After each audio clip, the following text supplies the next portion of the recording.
अस्सलामुअलैकुम viewers, welcome back to my YouTube channel ZSK cooking official. आज मैं आप लोग के लिए एक ऐसी खीर की रेसिपी लेकर आई हूँ जिसके बेतहाशा फवाइद है। अगर आपके पट्टों में दर्द है, जोड़ों में दर्द है, कमर दर्द है या अगर आपके बच्चे बहुत ज्यादा वीक है, कमजोर है, उनके हड्डियों में दर्द है, तो ये खीर बना के उनको खिलाए, इंशाल्लाह काफी फर्क आप लोग को नजर आएगा। तो चलिए इसकी रेसिपी की तरफ। सबसे पहले मैंने इसके लिए लिया है 2 खाने के चम्मच भर के साबूदाना साबूदाना। इसके बाद मैंने लिया है खोपरा। ठीक है, ये जो सूखा खोपरा होता है ना, ये मैंने लिया है। इसी के साथ 1 कप भर के मखाने लेने हैं, 8 से 10 अदद काजू लेने हैं, बादाम हमने लेने हैं तकरीबन 10 से 15 अदद हमने बादाम के लेने हैं। साथ में इसमें जाएंगे 4 मगज। 4 मगज मैंने 2 खाने के चम्मच भर के वो लिए हैं। इसके अलावा इलायची मैंने ली है, 3 से 4 अदद इलायची लिए हैं। साबूदाना को हमने भिगोना नहीं है, सिर्फ 1 मरतबा इससे पानी निकालना है। अगर मैं साबूदाने की बात करूं तो साबूदाना जो है एक लकड़ी का बूरा है और इसके अलावा इसके बहुत ज्यादा फवाइद है। जैसे कि कद बढ़ाने में बहुत मुफीद है। खून में भी अगर खून में आपकी कमी है तो खून में इजाफा होता है इससे। कमजोर जिस्म को मोटा बनाता है। इसके अलावा भी इसके बेतहाशा फवाइद है, स्किन को भी काफी बेहतर करता है।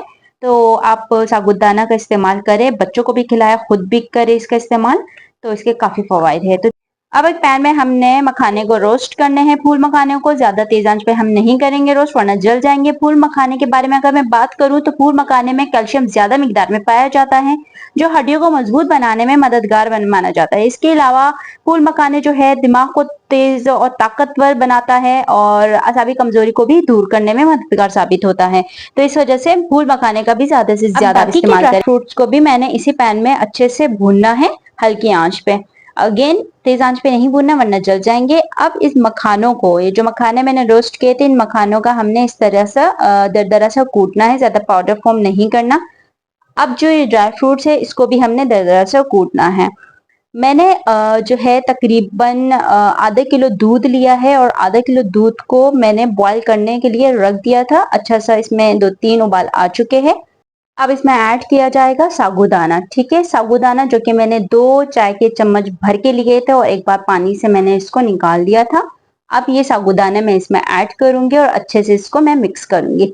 इसी के साथ अब मैं ऐड करूंगी मखाने। पहले थोड़े से मखाने मैंने ऐड किए ताकि इसको थोड़ा सा मिक्स करूं, और अगेन जो बाकी के मखाने हैं वो भी मैंने इसमें ऐड कर दिए हैं।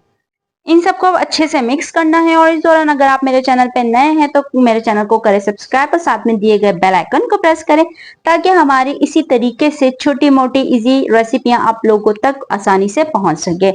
तो आप देख सकते हैं इस दूध में, इसमें उबाल आ चुका है। तकरीबन हमने 5 से 10 मिनट के लिए उबालने के लिए छोड़ दिया था। अब मैं इसमें ऐड करूंगी चीनी। चीनी हस्बे जरूरत ऐड करना है। आप बीच में चेक करके देख सकते हैं कि आप लोग को कितना मीठा पसंद है, लेकिन मैंने इसमें हाफ कप चीनी ऐड किया है। अब इन सबको हमने अच्छे से अगेन मिक्स करना है ताकि चीनी भी अच्छे से मेल्ट हो जाए, और तकरीबन 5 से 10 मिनट के लिए हमने इसको पकाने के लिए रख दिया था। जब ये इस फॉर्म में आ जाए, थोड़ा सा गाढ़ेपन फॉर्म में, तो इसमें मैं ऐड करूंगी ड्राई फ्रूट्स जो कि मैंने रोस्ट करने के बाद मैश कर लिए थे। वो सारे के सारे ड्राई फ्रूट्स मैंने इसमें ऐड कर लिए हैं। थोड़ा सा मैंने इसमें से ड्राई फ्रूट गार्निशिंग के लिए साइड पे कर दिया।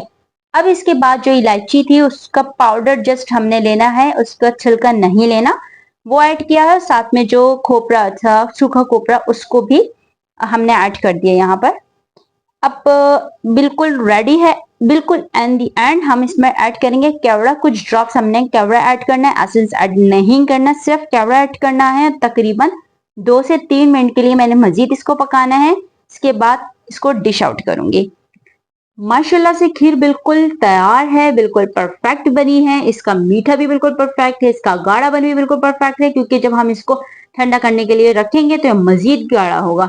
इस वजह से मैंने इतना ही गाढ़ा कि इसके बाद जो बाकी के बचे हुए मैंने ड्राई फ्रूट्स थोड़े साइड पे रखे थे, वो मैंने गार्निशिंग के लिए रखे थे। तो इस पॉइंट में मैंने गार्निशिंग भी कर ली। ये खीर आप बना के खुद भी खाएं, अपने घर वालों को भी खिलाएं, बड़े बुजुर्ग छोटे हर किसी को खिलाएं और इसके देखिए फवाइद। इंशाल्लाह मिलते हैं नेक्स्ट वीडियो में, तब तक के लिए अल्लाह हाफिज।